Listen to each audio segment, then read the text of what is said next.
পূর্ব মেদিনীপুরের উপকূলবর্তী এলাকায় মাটি মাফিয়াদের দৌরাত্ম্য ক্রমশ বাড়ছে।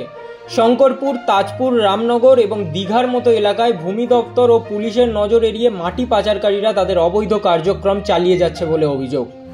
ভূমি দপ্তরের রাজস্ব না দিয়ে শঙ্করপুর ও সংলগ্ন এলাকা থেকে রাতের অন্ধকারে এমনকি দিনের আলোতেও মাটি পাচার করা হচ্ছে। এই মাটি প্রায়শই পার্শ্ববর্তী উড়িষ্যা রাজ্যে পাচার করা হয়। পাচারকারীরা ট্রাক্টরের মাধ্যমে মাটি পরিবহন করেন। অধিকাংশ ট্রাক্টরের নাম্বার প্লেট খুলে রাখা হয় এবং যেসব ট্রাক্টরের নাম্বার প্লেট থাকে সেগুলো বেশিরভাগেরই প্রয়োজনীয় কাগজপত্র সঠিক থাকে না। সম্প্রতি মন্দারমণি উপকূল থানা ও রামনগর থানার পুলিশ বেশ কয়েকটি মাটি পাচারকারী ট্রাক্টর আটক করেছে। ভূমি দপ্তর এই ধরনের অবৈধ মাটি পাচার রোধে মাঝে মাঝে অভিযান চালায়, কিন্তু প্রায়শই ট্রাক্টর চালকেরা পালিয়ে যায়। কিছু ক্ষেত্রে পাচারকারীদের ধরে জরিমানা করা হয়। রামনগর বাজারে প্রকাশ্যে মাটি পাচারের সময় রামগড় 1 ব্লক ভূমি দপ্তরের আধিকারিকরা দুটি মাটি বোঝাই ট্রাক্টর আটক করেন। চালকেরা জানান, গুরুপদ দাস নামে এক ব্যক্তি এই মাটি পাচার চক্রের অন্যতম প্রধান। ভূমি দপ্তরের কর্মীরা ট্রাক্টর দুটিকে রামনগর থানায় নিয়ে যাওয়ার সময় এই ট্রাক্টর রহস্যজনকভাবে অদৃশ্য হয়ে যায়।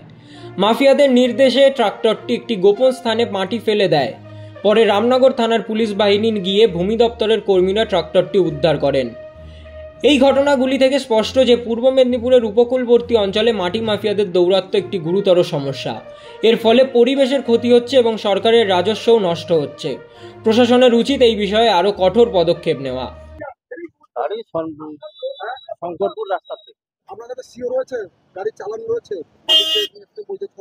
মালিকের কাছে আছে, যারা নিয়ে এসছে আমাকে। এই গাড়ির তো পেপার ফেল, ট্যাক্স ইন্স্যুরেন্স নেই, তাহলে কি করবেন? আমি ভাই ড্রাইভার হিসাবে এসছি পেটের দায়ে। আমাকে বলেছে গাড়ি চালাতে জানি, আমি গাড়ি চালিয়েছি। কতদিন ধরে মাটি কাটছেন আপনারা? সেটা আমি বলতে পারবো না, আমি বেশি দিন আসিনি তো, আমি তো কালকে এসেছি ডিউটি। কটা গাড়ি চলছে আপনাদের? সেটা হিসাব আমি জানি না, সেটা বলতে পারবো না, আনুমানিকও বলতে পারবো না। রাস্তা কাম হতো, হ্যাঁ রাস্তা কাম হতো, মাটি পড়ছিল তো। কে ঢালতে বলেছে? সেইটি কইলে মতে ঢাল দিতে। কে কি পদ্মা কইলে সে ঢাল। হ্যাঁ কে? গুরুপদ মাটি ঢালতে বলেছে? গুরুপদ তো মালিক তো। গুরুপদ কোথায়?